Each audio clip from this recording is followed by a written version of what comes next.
La pareja viene un poco a evidenciar tu incomodidad acerca de quién eres o quién te estás forzando a ser. Es parte de la transformación de la pareja. O sea, no solamente encontrarte con tu complementario, sino empezar a incentivar en ti esos atributos que te atrajeron de esa persona. Cuando lo haces, te das cuenta de que muchas de esas resistencias que anticipabas no existían. De hecho, las relaciones fructíferas que llegan pues, a durar lo suyo, los dos ven la vida muy igual, tienen estilos muy parecidos. Lo que tú ves es que se parecen mucho.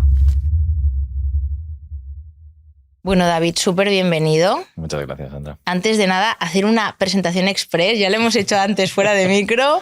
Me has explicado que trabajas con tu padre, con tu mujer, con tu suegra. Sí. Pero bueno, Toda la familia ahí metida. Todo va de sistémica. Uh-huh. Eres psicólogo, eres director académico de Enric Corbera Institute. Así es. Eres un gran divulgador. No sé si grande o no. Yo creo que sí, porque además me gusta mucho este mix que haces entre la mirada actual de lo que las relaciones de pareja nos piden hoy en día, pero también volviendo a los básicos, que a veces yo soy muy anti-efecto péndulo. Es decir, cuando estamos hartos de un formato que es el de atrás, el de nuestros ancestros, es como que la sociedad nos dice, venga, pues ahora nos vamos a ir al polo opuesto.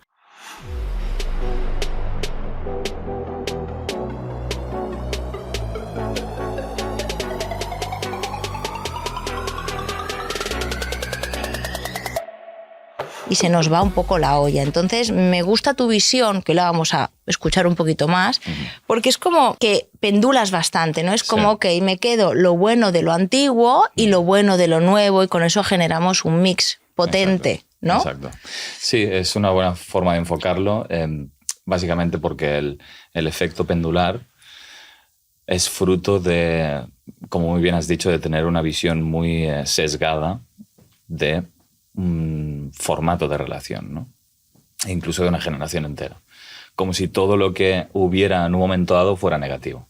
Entonces, cuando hay tanto juicio acerca de determinados aspectos, determinadas conductas o roles, entonces pues hacemos ese desbalance y nos encontramos, muy a nuestro pesar, del lado oscuro de eso que habíamos idealizado, ¿no? Y en muchas ocasiones, incluso por rechazo a ese un modelo quizá más tradicional que nos antecede, sin quererlo ni pensarlo, ejercemos conductas que tienen más similitud con lo tradicional que con lo nuevo, lo moderno, precisamente por lo que juzgamos, ¿no? Entonces, creo que una visión más imparcial acerca de todo en general, o sea, de las personas que te rodean y de tener una visión un poquito más compleja de la gente y de todo. O sea, la gente no es ni buena ni mala, la gente es las dos cosas, es buena y mala, y hay cosas que te gustan y cosas que te disgustan, y lo que te gusta no significa que sea bueno y viceversa, ¿no? Entonces, supongo que yo lo que trato de hacer con mi trabajo, tanto divulgativo como de intervención psicológica, es hacer esa movilización, ¿no? del juicio que puede tener la persona acerca de algo o de alguien. Si tú consideras eso muy bueno o muy bueno, sí, muy bueno o bueno, pues voy a hacer que veas el lado oscuro que no eres capaz de ver. Y viceversa. Y sobre todo hacerlo contigo mismo. Porque la gente también tiene un autoconcepto como muy enaltecido, exacerbado, o a veces como muy decaído, y no es ni una cosa ni la otra. Y eso también puede tener unos beneficios secundarios. En definitiva, es movilizar a la persona como sea. Wow, es muy profundo. A ver por dónde empiezo a tirar del hilo. A ver. Vamos a ver. Vamos un poco si te parece, a hacer un poco de análisis entre las relaciones que vemos que ahora nos están funcionando, qué nos quedamos de lo antiguo, qué nos quedamos de lo nuevo, ¿no? Según tu punto de vista, ¿qué tenían de bueno las relaciones de nuestros ancestros? Y voy a 2 generaciones arriba, ¿eh? Abuelos y padres, para no irnos tan arriba. Sí. Que quizás sientas que va bien que sigamos incorporando ahora. Sí, bueno, te diría, quizá lo principal es darle el valor al vínculo y a la familia. O sea, ahora mismo estamos en una época en que yo no suelo ver a personas o canales hablando positivamente de lo importante que es dedicarle tiempo a la pareja, constituir una familia, constituir un vínculo a largo plazo, trabajar por y para un compromiso. Yo lo único que escucho en esta sociedad que cada vez es más hedonista, cortoplacista, egocéntrica, es que tú tienes que trabajar por ti, lo que implica pues, estudios, profesión, etcétera, etcétera. De hecho, el ámbito profesional es un ámbito de enaltecimiento del yo. Y a las empresas les va de coña porque te haces adicto al trabajo, claro. Te cuelgas medallas, luego llegas a casa, no hay nadie, hay mucho yo. Claro, exacto. Entonces, me parece que en 2 generaciones atrás pues sí que había un contraste, ¿no? Un equilibrio más cercano entre el mundo laboral y el mundo familiar y sentimental. Y uno ha ido ganando terreno al otro. Entonces la gente también ha instrumentalizado las relaciones, ¿no? Parece que la gente se relaciona como para obtener ese placer, para obtener una relación superficial, superflua, y no se escarba un poco más. ¿Por qué? Porque al final también las personas se han vuelto objetos de consumo, ¿no? Y eso es algo que antes se cuidaba mucho. Se cuidaba mucho en tanto que, fíjate, Jung decía que es muy triste porque el hombre moderno lo ves luchar, ser resiliente y dedicar mucho sacrificio a su profesión, pero no a su familia y a sus relaciones. Allí no hay ese espíritu de sacrificio, ahí no hay esa resiliencia. El punto de decir, estamos en un punto en el que si algo no te gusta, parece que el problema es de la otra persona y por tanto tienes que eliminarla de tu vida, ¿no? Y ya encontrar a esa persona que sencillamente encaje con tus aspiraciones, tus anhelos. Es como que tiene que haber alguien que te acepte tal y como eres. Y ese es un error flagrante a la hora de concebir las relaciones, porque una persona realmente significativa y potente e importante para ti tiene que venir básicamente a destruir tu mundo. Bueno, esta es la segunda tirada de hilo que te voy a hacer. Claro, para que la pareja sea realmente la escuela de crecimiento personal, tiene que venir, entiéndeme y entre comillas, a perturbar tu montaje de vida, de autoconcepto. Sí.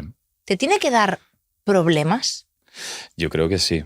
O sea, no buscados, ¿me explico? Pero sí que tienen que ser una consecuencia de un encuentro genuino, porque al final en eso consiste básicamente el proceso alquímico, en el proceso de que tú vienes con un yo, con una máscara o con un ego muy bien conformado, que en el fondo no te representa, por mucho que hayas querido vender esa imagen tanto a la sociedad como a ti mismo o a ti misma. Y la pareja viene un poco con lo mismo, ¿no? Y normalmente pues tienen egos o máscaras que son contrapuestas o que son complementarias, ¿no?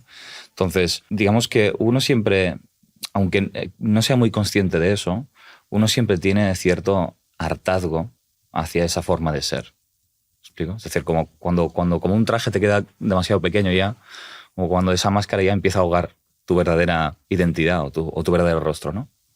Entonces creo que la pareja viene un poco a evidenciar tu incomodidad acerca de quién eres o quién te estás forzando a ser. Entonces, cuando se producen esos conflictos, se producen básicamente porque uno siempre trata de mantener ese ego, ese yo, o ese falso yo, ¿no? Lo que pasa que ahora, oyéndote decir esto, me viene a la cabeza que hay personas que escogen a la pareja no desde su alma, sino desde ese personaje, ¿no? ¿Sabes? Esto de, esta persona me encaja.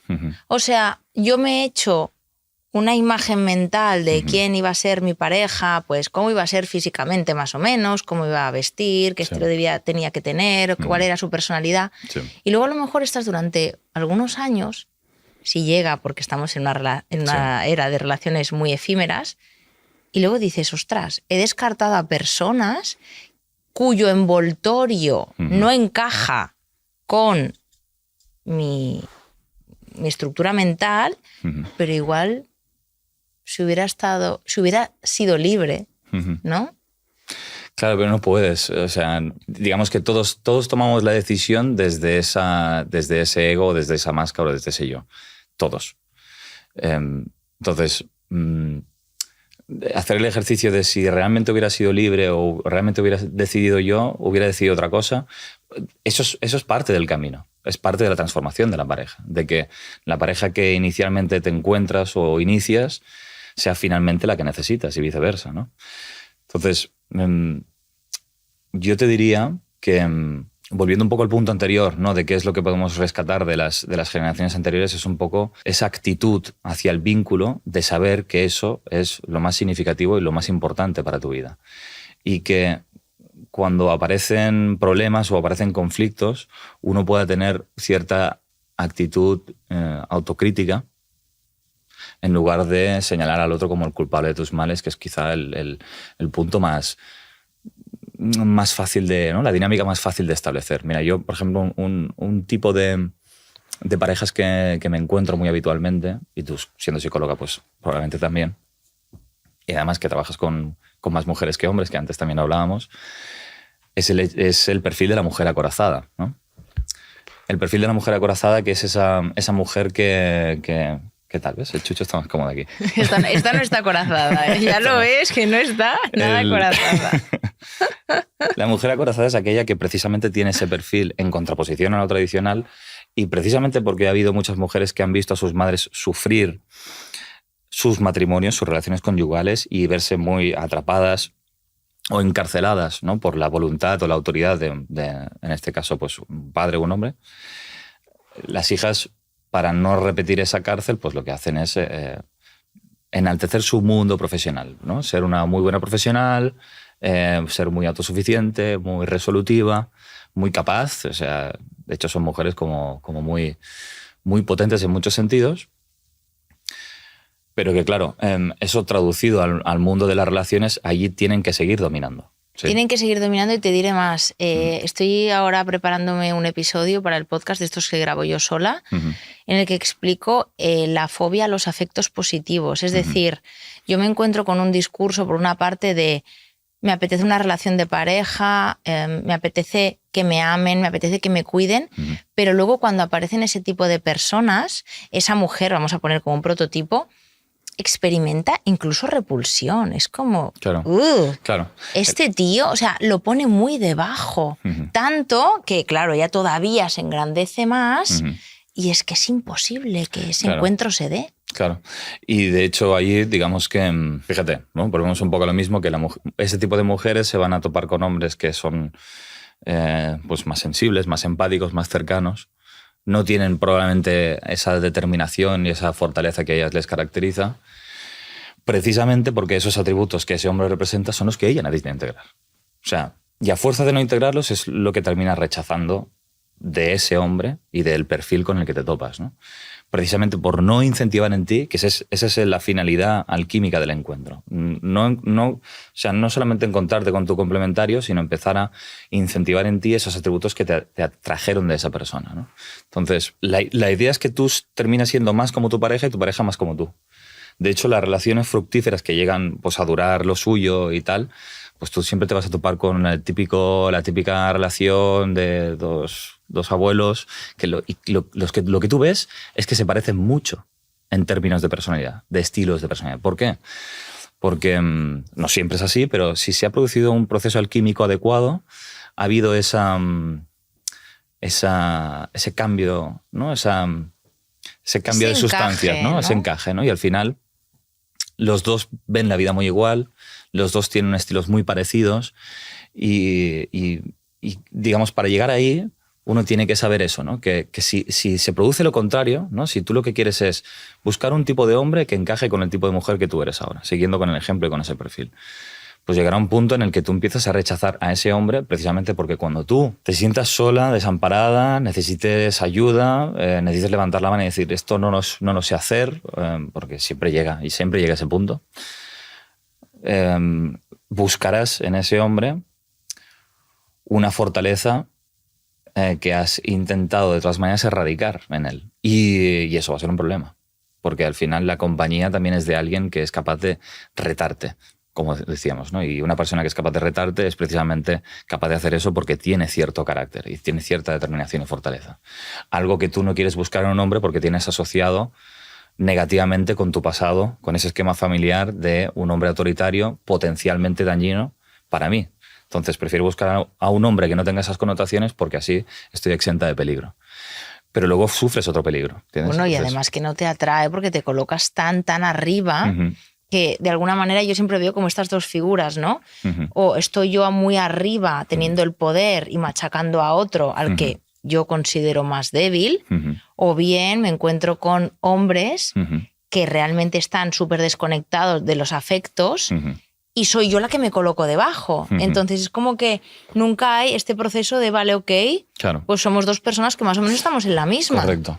Entonces, aquí, para mí lo interesante, sobre todo lo que trato de hacer en mis consultas, es hacerle ver a esa mujer de ese perfil que la decisión de haber sido así, autónoma, independiente, autosuficiente, no ha sido suya. O sea, ella cree haber decidido ser así, pero ha terminado siendo así en compensación o oposición a su madre. O sea, muchas veces yo le digo, es que al final estás luchando contra los hombres o los estás castigando o los estás de alguna manera machacando, en cierto modo, en términos psicológicos o emocionales, porque era la incapacidad que tenía tu madre de hacer eso con tu padre. Es como si le estuvieras rendiendo cuentas. ¿Me explico? Entonces, te has puesto un escudo, te has puesto en plan el estilo amazónica, pero que no es el que te pertenece. O sea, has interiorizado un resentimiento que ni tan siquiera es tuyo, ¿no? Y entonces, cuando se dan cuenta de eso, pueden empezar a ver a su principal referente masculino, que es el padre, con unos ojos que no son los de su madre, sino que son con los suyos propios. Y cuando una mujer hace ese cambio, una mujer, un hombre, pero ahora estamos con este ejemplo, ¿no? Hace ese cambio de percepción, empieza, volvemos un poco al punto inicial, a ver el lado positivo de ese referente masculino, de ese padre. Y cuando hace eso, quizá ya no tiene tanta necesidad de defenderse frente a los hombres. Porque ese acercamiento emocional que está empezando a hacer ya cambia la configuración de tu propio pasado, de tu propio recuerdo, y por lo tanto puedes empezar a tener una visión distinta de tus parejas actuales y de tus experiencias presentes y futuras, ¿no? Esto, lo más importante para mí es que a veces nos pensamos que nos estamos relacionando y nos estamos defendiendo. Eso sí. Y luego dices, vale, ok, que la guerra ha terminado, que ni siquiera es mi guerra. Vale. Correcto. Tú por lo que sea te has enfundado el traje de la Atenea luchando por la causa, pero es que eso hace que tú ahora no puedas vincularte ni descansar en una relación. Otro tema interesante, vinculado un poco a estos ejemplos de los que estás hablando. Cuando yo he tenido un padre que a mí emocionalmente no me ha sabido sostener, porque emocionalmente le venía grande lo que yo pudiera sentir. Sí que es verdad que ha sido un padre muy logísticamente presente, me ha llevado al colegio, me ha pagado la universidad, he tenido unos horarios, me ha puesto la chaqueta cuando hacía frío, pero emocionalmente yo, cuando venía triste del colegio, cuando era adolescente, yo veía que le venía grande. Entonces, tú hablas mucho de cómo ser auténtico o auténtica con la pareja. Y es muy fácil, ¿no? Esa teoría, ¿no? Vale, ok, yo tengo que ser auténtico o auténtica con la pareja para que me conozca y así realmente intimar. Pero si ni mi propio padre me ha visto en más de 2 veces llorar porque yo he captado inteligentemente que no me sabe sostener, ¿cómo lo voy a hacer con un hombre que además le quiero gustar? Sí, sí. Qué fácil de decir, qué difícil de hacer, ¿no? Correcto. Pero bueno, que sea difícil no significa que no debamos hacerlo, que no debamos intentarlo y por supuesto que una mujer que parte un poco de esa negligencia por parte de su padre no puede esperar llegar a tener esa complicidad con un hombre de buenas a primeras, sino que digamos que no hay toma de conciencia sin dolor, diría Jung, ¿no? O sea, tienes que pasar por una serie de procesos que te permitan conocer, llegarte a cuestionar un poco quién eres y tu pasado y sobre todo los prejuicios que vienen ya de antemano cuando te relacionas con un hombre y empezar a hacer un poco ese proceso de limpieza. Hay un libro muy interesante sobre este tema que tocabas, ¿no? Sobre la herida del padre. De hecho, se llama La mujer herida, de Linda Leonard. Linda Leonard, y dice que una de las reacciones habituales de una mujer que ha recibido directamente la herida del padre, porque hemos hablado que quizá has visto sufrir a tu madre y has incorporado su dolor, pero quizás tenido un padre que te ha herido directamente, bien porque ha tenido una carencia afectiva, como bien tú decías, bien porque ha tenido una violencia proactiva hacia ti. Entonces, la reacción de acorazamiento es muy habitual. Esta es una. La otra habla de 2 grandes perfiles. Una es ese escudo, ¿vale? Con el que ya te vas a guerrear pensando, bueno, si de mi vida excluyo los hombres, o al menos cierto perfil de hombres con ese carácter más enaltecido, entonces todos vamos a estar tranquilos. Por lo tanto, hombres fuera, ¿no? Pero luego está la mujer que tiene un perfil más de puer o más infantil, que lo que busca es, hace todo lo posible para agradar a los hombres y a lo masculino. Entonces se vuelve quizá hipersexual, enaltece sus connotaciones eróticas, tanto a nivel físico como a nivel psicológico, al punto de volverse quizá una mujer como muy dependiente de la atención masculina, lo que le puede llevar a también a ciertas actitudes sumisas, ¿no? en relaciones. Entonces, claro, la mujer que dice, vale, yo cómo confío, ¿no? Lo que tú decías, ¿no? ¿Cómo confío en un hombre cuando he tenido un padre que no ha sabido sostener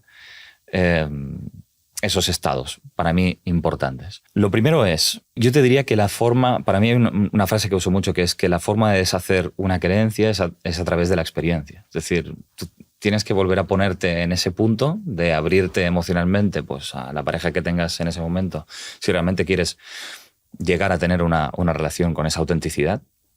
Porque la autenticidad, la manera de ganarla es desnudarte no solamente físicamente, sino psicológica y emocionalmente. Es decir, mira, así soy yo, estos son mis problemas, estos son mis miedos, mis flaquezas, mis tristezas. O sea, ponerte quizá en una posición muy vulnerable. O sea, el miedo a la intimidad es para mí, yo te diría que es uno de los principales miedos que hay hoy en día, ¿no? Sí, pero fíjate cómo estamos hipersexualizados. Claro, pero es otra coraza. Es decir, un vínculo superficial y esporádico te protege de la intimidad.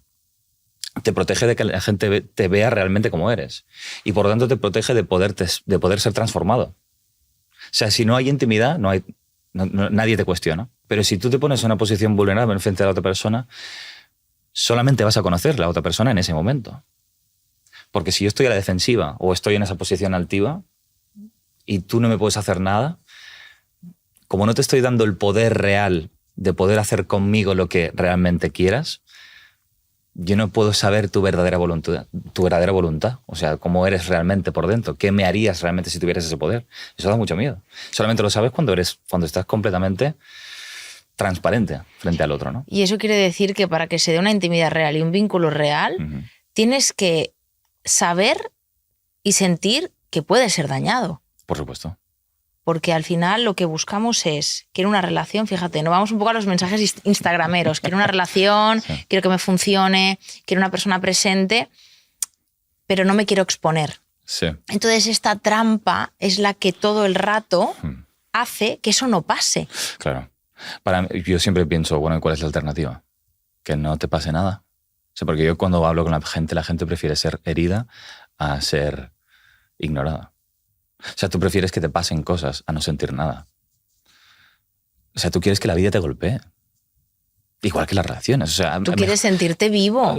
Exacto, quieres sentirte vivo. O sea, la contrapartida, apelando un poco a la seguridad que consigue la mujer acorazada o el hombre acorazado, y la seguridad aparente que consiguen quizá muchas de las personas hoy en día a través de esas relaciones superficiales es una seguridad, una protección que te aísla del mundo en última instancia. O sea, parece que estás mejor, pero estás más aislado. De ahí los índices de soledad también. O sea, esto podría ser una arista que explique también la cantidad de soledad que reporta la gente. Entonces, esto T.S. Eliot lo llamaba, tiene un poema que viene a colación de este perfil, que son los hombres huecos, ¿no? Los hombres huecos son aquellos hombres que no, o sea, que precisamente por haber quitado de ellos mismos toda su vitalidad y tener miedo a las experiencias emocionales, se han quedado vacíos por dentro. Han perdido un significado vital, porque el significado te lo dan las relaciones. Entonces, cuando tú te proteges de eso, de esos encuentros significativos, te estás aislando directamente de la vida. Joe Marchand decía que cuando una persona deja de comunicarse, empieza a morir. Y dejar de comunicarse, da igual, tú puedes estar rodeado de mucha gente, pero comunicarte desde ese falso yo, desde esa protección o esa coraza. Entonces, si no destruyes por ti mismo, tampoco esperes que alguien haga ese sobreesfuerzo por ti, porque tú tienes que facilitarle la vida a la gente. O sea, entonces, yo siempre animo un poco, pues con toda mi labor, ¿no? Un poco a recuperar esos tintes, vamos a llamarle femeninos en términos arquetípicos, que necesita la sociedad. Porque no creo que hoy en día sea la mujer la que está en crisis, sino en lo femenino, que es diferente. Explícanos esto. Sí, es diferente. Y volviendo a lo que decías, para que no se me olvide, esto es prototípico, pero cuando tú a alguien antes de morir le preguntas ¿qué te ha quedado pendiente? ¿O qué recuerdas? ¿O de qué te sientes orgulloso de esta vida? ¿O qué te llevas a la tumba? No te dicen los logros, el dinero, el trabajo. No. Te habla de afectos, de vínculos, de personas relevantes en sus vidas. Es así. Así que planteémonos esto. Es así, es así. Yo antes de nada quiero decirte que yo posteé un reel, desde Mía posteamos un reel tuyo, hicimos como un retweet de estos, que tú citabas a una autora que se llamaba Marianela. Bueno, te digo un poquito. Marianela Ceriotti, una Exacto, italiana, sí. Y decía que no le entregues tu cuerpo, hablando de la sexualidad, a alguien a quien no le entregarías tu mundo emocional o tus secretos. Sí. Porque entonces te van a dar por todos los lados, ¿no? Y yo me acuerdo que leí, y vi este reel y dije, wow, es verdad. Y también pensé, ¿no lo crujirán a este tal David Corbera con mensajes así? Porque esto puede entenderse. Haces muy bien. O sea, yo digo, que me escuche bien y que no... Exacto. Claro, pero llega un punto en que puede interpretarse como, pero entonces no puedo acostarme con quien quiera, tal. Yo digo, oye, no estamos hablando de esto. Estamos hablando de si sí tú quieres una profundidad. Claro, es un mensaje que depende un poco de la fase vital en la que estés, ¿no? No, tú decías, si tú quieres encontrar una persona con la que poder construir algo a largo plazo y sólido, no le entregues tu cuerpo si no, si antes no le tienes un poco entregarías. esas garantías. Si antes pues no le entregarías tus pensamientos, tus emociones y tus estados más reales y más internos. Simplemente era un mensaje de que probablemente muchas mujeres se ahorrarían muchas desilusiones con según qué experiencias, ¿no? Es decir, bueno, yo me entrego a este tipo y al final pues no había nada, simplemente había interés o había una relación más instrumentalizada o utilitaria, ¿sabes? No había más profundidad que eso, entonces. Pero sí que es verdad que es un mensaje que tiene que encajarse dentro de lo que son determinadas etapas vitales. O a un chaval o a una mujer adolescente que está quizá en una fase más exploratoria, pues quizá no es un mensaje que necesite, porque tiene que poder permitirse pues quizá una cierta libertad sexual no del todo, o sea, siempre todo hay que hacerlo con su justa medida, ¿no? Pero sí que ahí para mí sería un mensaje muy diferente al quizá una persona ya en su adultez o en su madurez que quiere llegar a congeniar eso, ¿no? Entonces sería como una prueba de algodón. Si eres capaz de hacer eso, entonces me entrego, ¿no? O sea, es como un primer paso, ¿no? Entonces íbamos un poco a lo de lo femenino. Decía que lo femenino está en crisis y probablemente para que esa frase se entienda hay que explicar qué es lo femenino y qué es lo masculino en términos arquetípicos. Es decir, digamos que hombres y mujeres han tenido unos roles a lo largo de la historia que han hecho que podamos asociar a cada sexo unos atributos que no le pertenecen exclusivamente, pero que sí se dan de forma histórica e incluso podríamos decir biológica, más en unos o en otros. En lo masculino podríamos encontrar actitudes pues, o atributos, pues, como decíamos antes, ¿no? El individualismo, el pensar en uno mismo, el sentido autoafirmativo,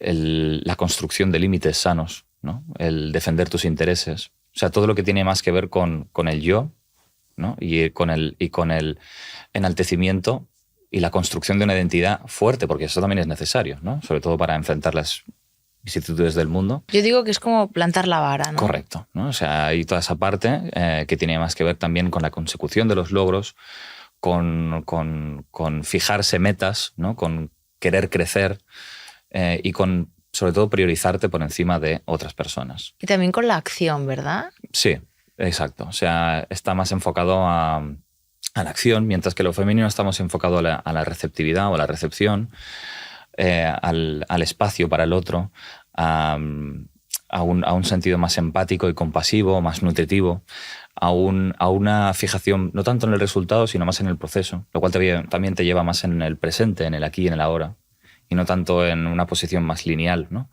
de estar fijado en metas o en cosas que no están pasando ahora, ¿no?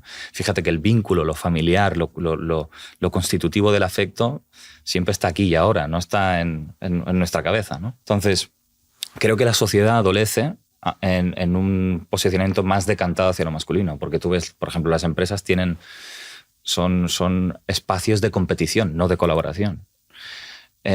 Tú ves cada vez pues hay más, el índice de natalidad pues está por los suelos, lo que decíamos de relaciones significativas está por los suelos. Es decir, hay como diferentes índices que te llevan a pensar que la sociedad en su conjunto tiene que hacer un viraje hacia poner otra vez en valor lo arquetípicamente femenino, tanto en hombres como en mujeres. Es decir, ambos tienen que volver a incentivar la feminidad que hay en su interior. Jung decía que buscamos lo femenino en la mujer y lo masculino en el hombre, y entonces solamente vemos hombres y mujeres, pero de tu alma no puedes decir qué género es. O sea, no puedes añadirle unos atributos a tu alma. Tu alma es todo, ¿no?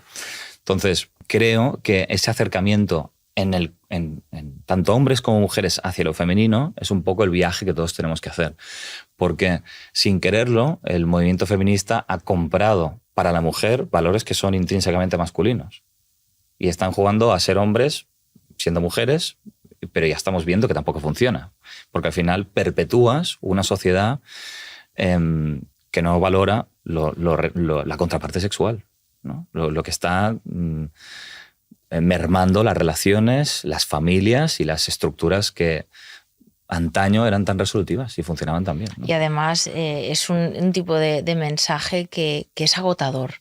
Uh-huh. Es agotador. Y ahora que lo dices, en los procesos psicoterapéuticos en MIA trabajamos mucho con reconciliarnos con eso, con estos afectos, con esa parte que intuitivamente estaba hace mucho tiempo, pero por el motivo que sea, ahora se asocia a volatilidad, ser un histérico, una histérica, ser inestable, ser vago. Uh-huh.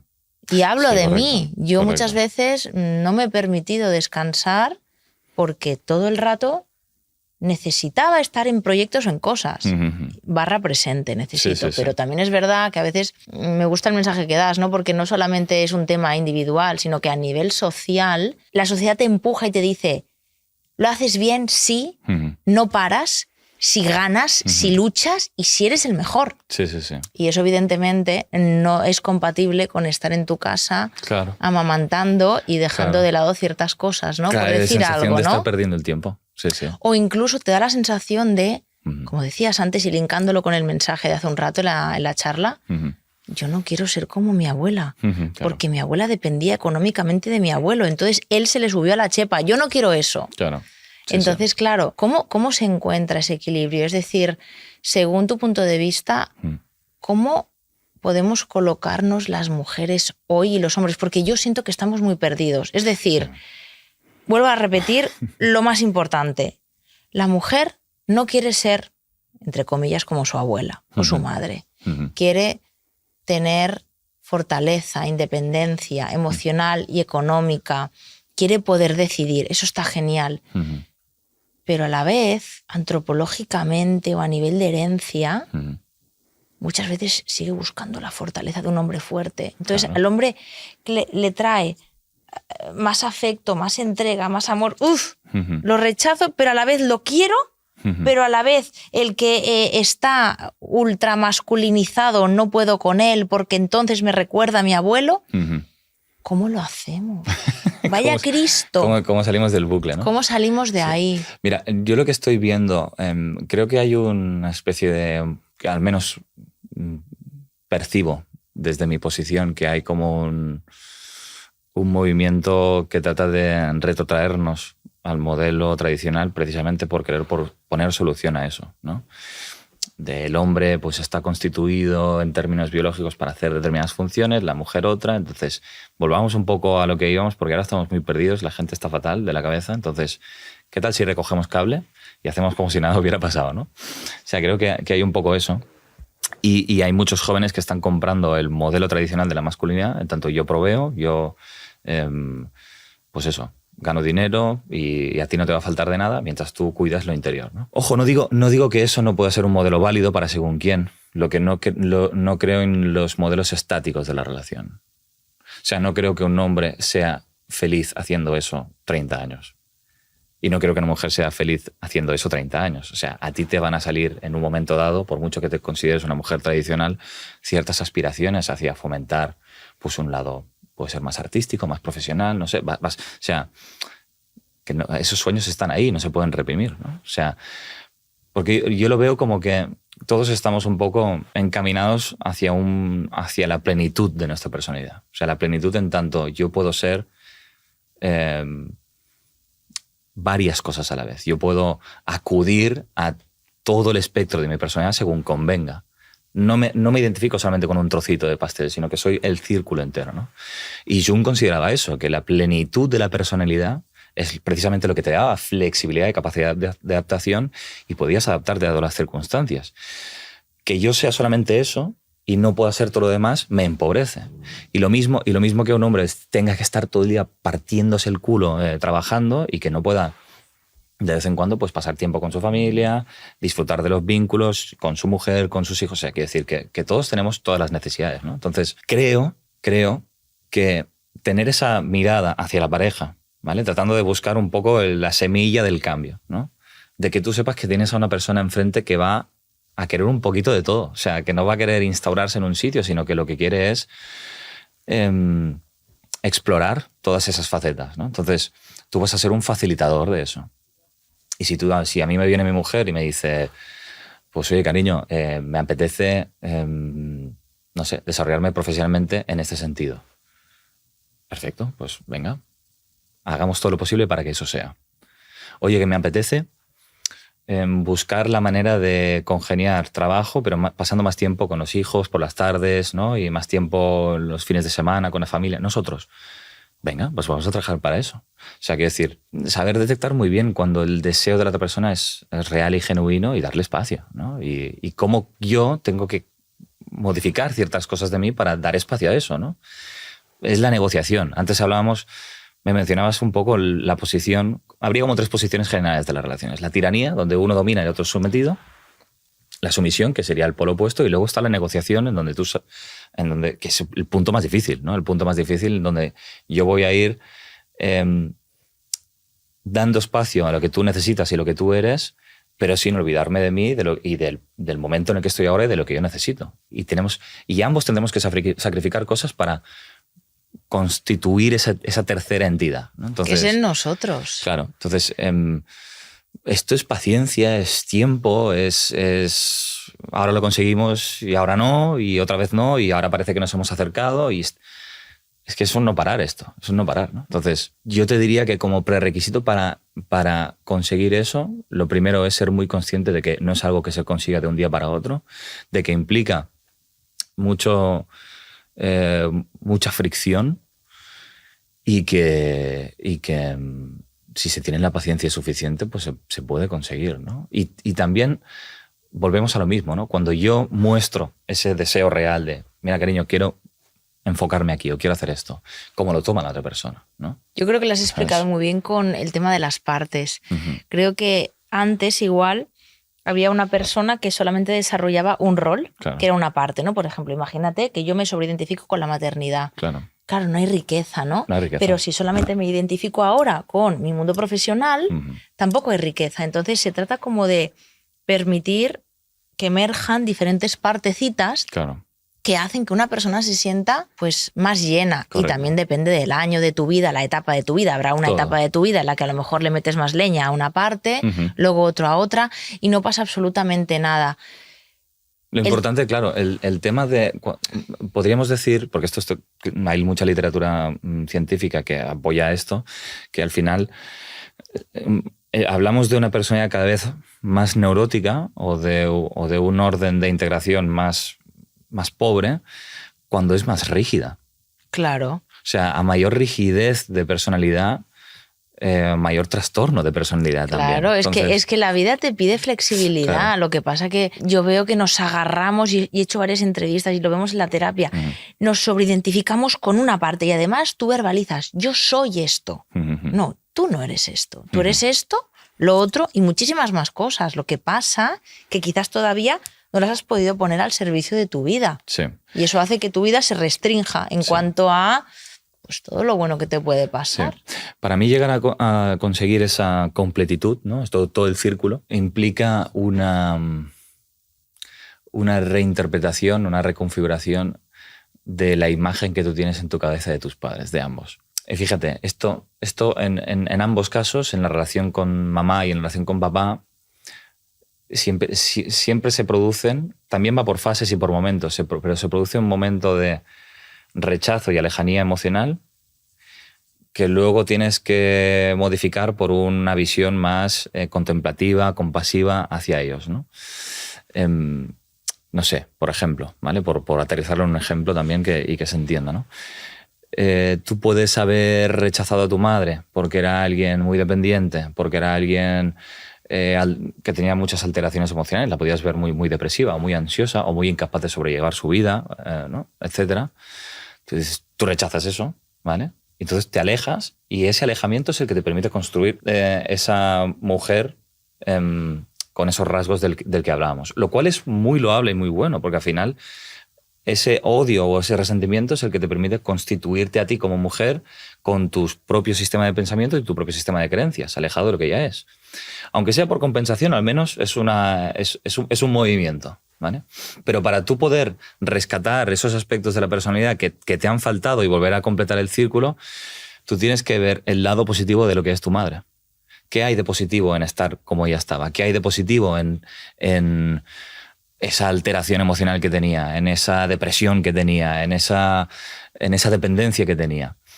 Y muchas veces puedes encontrar aspectos más complejos detrás de ese juicio que tú emites, que es precisamente pues, el ponerte a disposición de otra persona, el poder confiar en el criterio de otra persona, el poder sentir que otra persona te puede llevar de la mano hacia un sitio que tú no sabes cómo llegar. Incluso en las reuniones de trabajo poder tener en cuenta opiniones que sean dispares a las tuyas y no siempre imponer tu criterio. O sea, puedes tener un sentido mucho más abarcativo, ¿no? Con las otras personas que están a tu alrededor. No solamente con la pareja, sino porque eso es al final una aproximación a cualquier tipo de vínculo, ¿no? Y eso lo consigues si resignificas el recuerdo de tu madre. Eso es la verdadera forma de integrarla y de honrarla, ¿no? Ver qué de positivo puedo extraer de ella a pesar de lo mucho que le he juzgado. Y sobre todo, quiero decir que todo esto que has explicado se puede dar durante muchos años, porque a lo mejor hay una época, y ahora habrá gente que nos está escuchando y dirá, estoy muy lejos de esto, no pasa nada. A veces ocurre que en un determinado momento de tu vida, cuando ya te has hecho a ti misma, te has diferenciado de tu familia de origen, has construido a una mujer antagónica, a ese modelo femenino que has mamado, de repente dices, wow, pues mi madre dijo que sí a la vida, dijo que sí a muchas cosas a las que yo estoy diciendo que no. Igual te da por explorar por ahí. Lo digo porque a veces como que lo queremos todo ya y creo que el viaje terapéutico es tan largo como la vida, ¿sabes? Sí. O sea, al final... sí, yo siempre digo que la mejor terapeuta es la vida, ¿eh?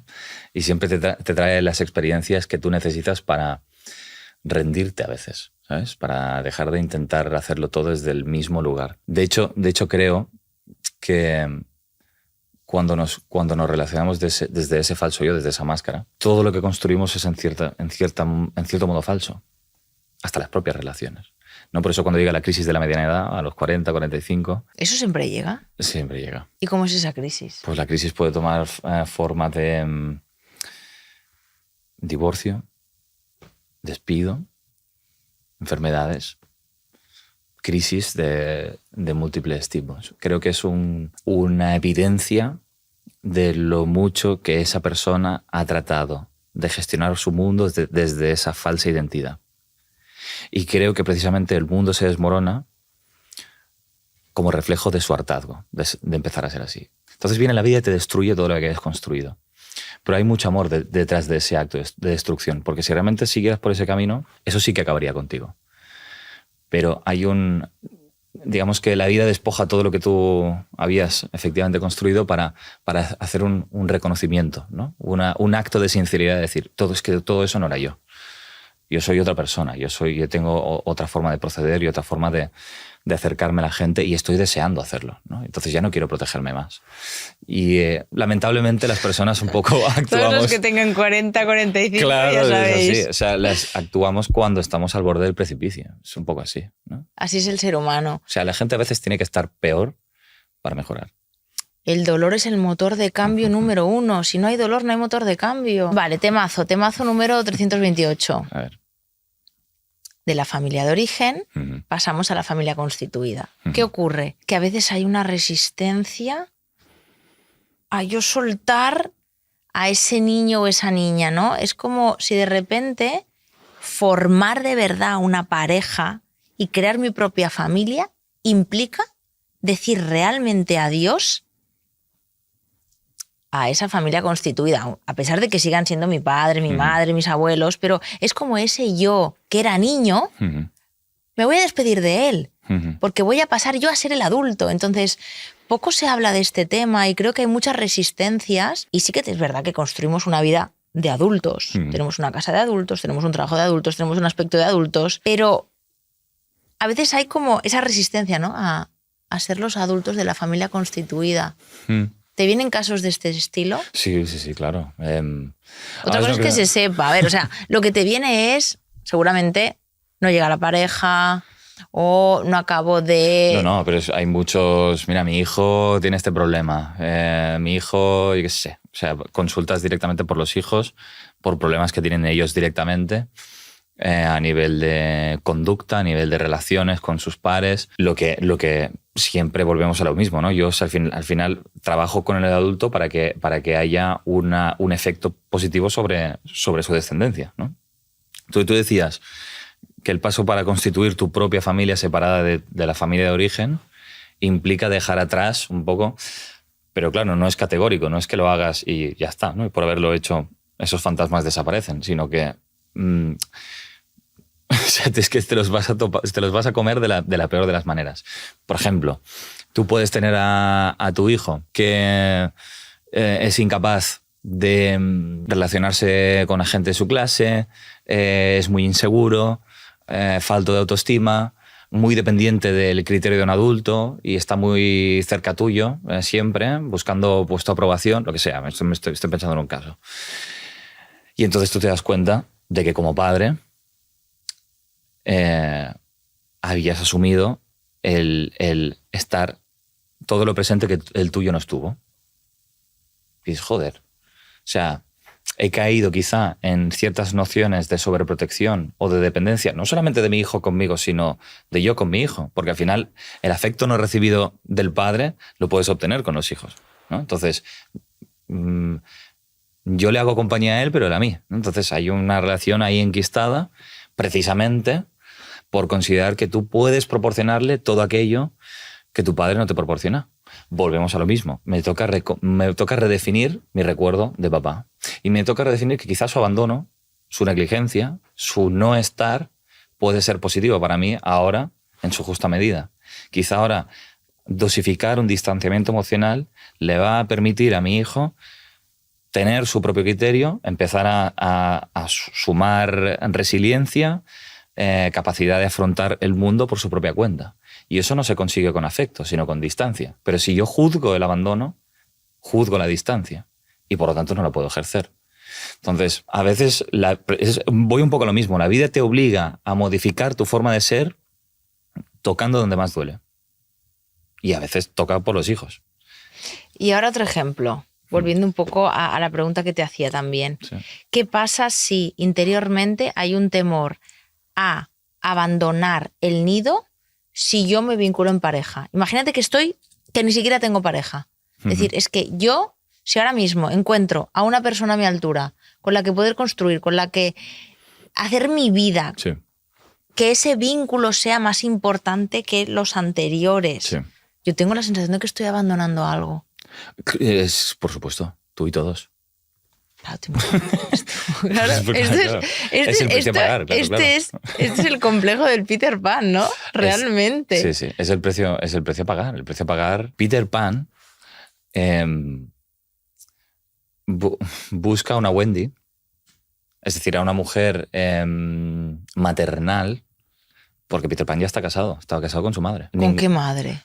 O sea, lo estoy trasladando a cualquier caso real que pueda tener esas nociones peterpanescas, ¿no? O narcisistas, podemos llamarle, ¿no? Que que al final ninguna mujer llega a la altura, ninguna mujer es suficiente como para comprometerse, porque nadie le puede quitar el sitio a mi primera mujer, que es mamá. Y, o sea, podemos hacer la versión para mujeres, se aplica igual, ¿eh? O sea, quiero decir, hay muchas personas que se pueden quejar de que no encuentran pareja o de que no son capaces de congeniar una relación significativa, porque hacer eso es un problema para la familia. Exacto, ahí Entonces, voy. A lo que tú vas es que quizá tus problemas son problemas para ti, pero son soluciones para tu familia. Correcto.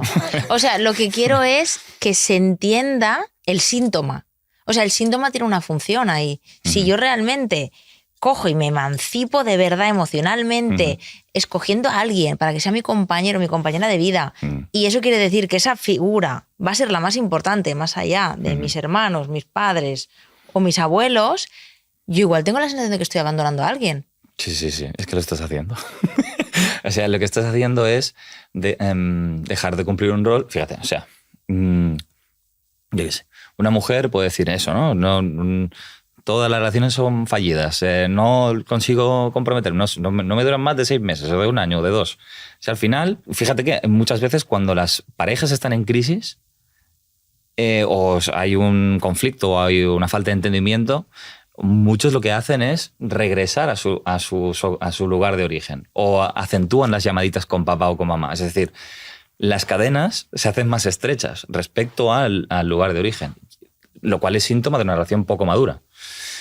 Pero como no me funciona aquí, recogemos cable, cada uno por su cuenta, ¿no? Entonces esa mujer que no encuentra nada, claro, adolece de ese problema, pero por otro lado le proporciona ciertos beneficios. Son los beneficios secundarios asociados a cualquier sintomatología o casuística, ¿no? Entonces, un beneficio secundario es el confort y la comodidad que siente mamá. Lo válida que me puedo sentir como hija ocupando ese rol, siendo capaz de sostener sus estados emocionales, cosa que quizá no ha podido hacer ni papá ni ningún otro ser humano. Es más, imagínate, estoy en un sillón, la sillón de la reina en mi familia. La sistémica la literatura acerca de la terapia sistémica nos dio el conocimiento de que una familia monoparental, donde solamente hay una mamá, y he sido una mamá que ha sido incapaz de afianzar vínculos significativos, que quizás pues, ha sido una mamá divorciada y que no ha sido capaz de encontrar ningún otro hombre y que más allá de eso tampoco tiene un grupo de amigas significativo y tal, pues esa madre puede llegar a tener conductas muy tóxicas en el sentido de limitar la libertad de su descendencia. O sea, cuanto más sola y aislada está la madre, más atrapados están los hijos, ¿no? Entonces, por supuesto, fíjate, aquí se puede vincular también con muchos síntomas de índole sexual. Hablo de anorgasmia, hablo de falta de líbido, hablo de disfunción eréctil, hablo de un montón de cosas que aparecen por el no permiso de alejarte emocionalmente de tus casas, de las familias. O sea, se producen esas sintomatologías por la falta de permiso y por el dolor que yo puedo provocar a mis padres. Claro, los estás salvando, salvando y estás haciendo ahí de... Entonces, hay muchas veces esos miedos o esas limitaciones o esos bloqueos pueden tomar esas formas sintomáticas que evidencian las resistencias a romper ciertas lealtades, ¿no? Entonces, todos esos síntomas también cumplen la función positiva de que tú te quedes en donde estás. Entonces, indudablemente se tiene que producir una ruptura emocional, que no necesariamente física. Y que tu madre adolezca de esa ruptura no significa que no le sea positivo. Romper. Porque volvemos a que se está generando una relación de dependencia donde la madre tiene que encontrar la felicidad y el significado más allá de ti, ¿no? Y hablo de madre más que de padre porque es más habitual en madres. Este tipo de relaciones, madre-hijo, madre-hija y ese entumecimiento o enquistamiento, ¿no? Que no me permite ser libre. El hombre, porque al final se acomoda a que tenga una madre que le hace todo, y la mujer porque siente que la abandona efectivamente. El hombre que permanece en esa relación, en ese complejo materno, es Peter Pan. Es el puéreterno, es el eterno infantil, el que tiene la vida provisional en todo, el que no es capaz de comprometerse ni con un trabajo, ni con una pareja, ni con absolutamente nada. Porque está de paso todo. Porque al final, como hay un sitio donde me proveen de todo lo necesario, yo no me muevo ahí, ¿no?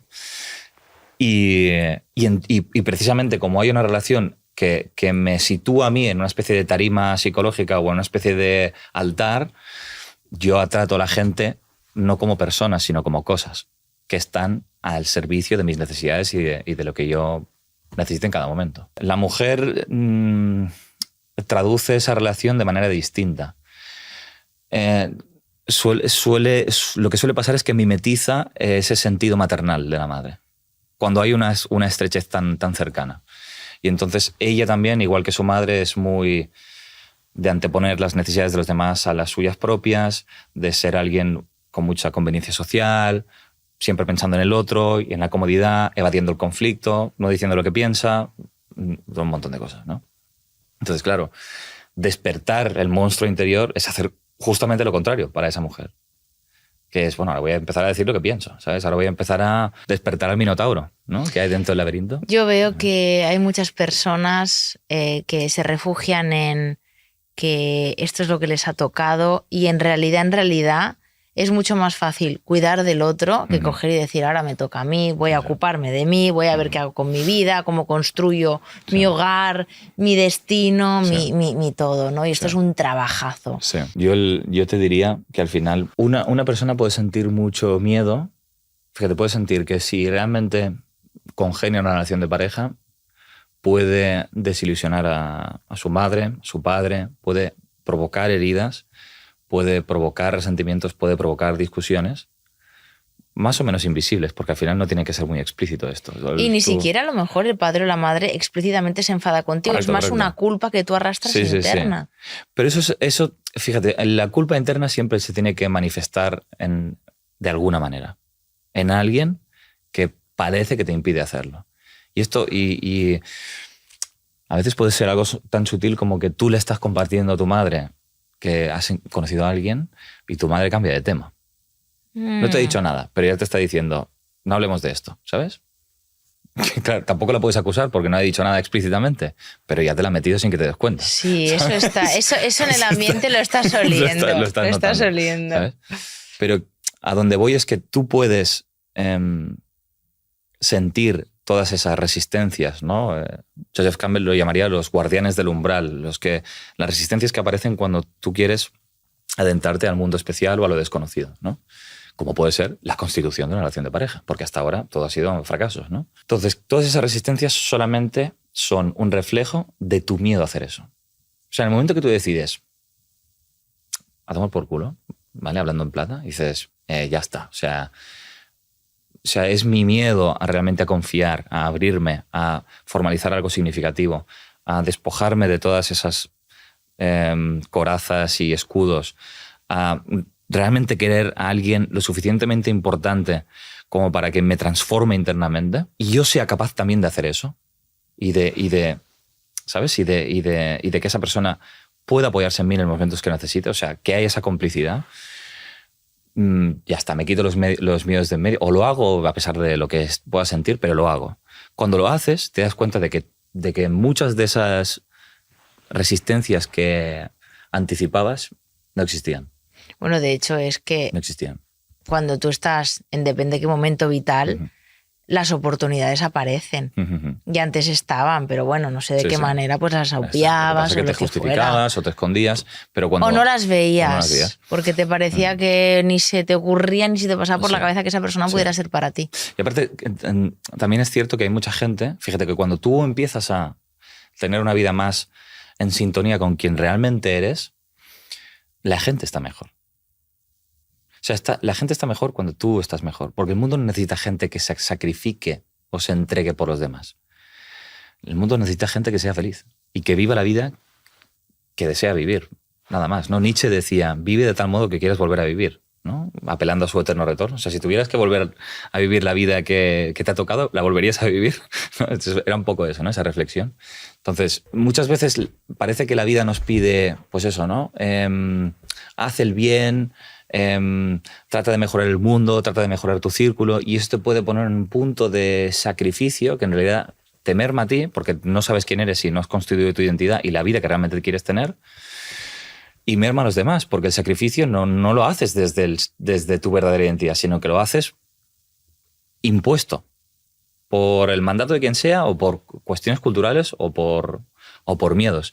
Pero tu sacrificio, como es sistemático y es siempre sacrificio, pierde su valor. Entonces, creo que al final la mejor manera de mejorar el mundo es mejorar el tuyo. O sea, cuando tú mejoras y tienes una estabilidad emocional y empiezas a afianzar y a proteger lo que para ti es importante, entonces otras personas pueden referenciarse en ti y decir, mira, esa persona lo ha hecho, yo también puedo hacerlo. O sea, estás dando permiso implícito a las demás personas que tienen miedo a constituir su vida auténtica siendo tú auténtico. Entonces, cuando tú tienes la vida que realmente deseas, las otras personas pueden referenciarse en ti. Por eso hay una frase muy potente que me la decía una psicóloga que tuve, me decía, si fueras libre, que en realidad ya lo era, si fueras libre, ¿qué harías?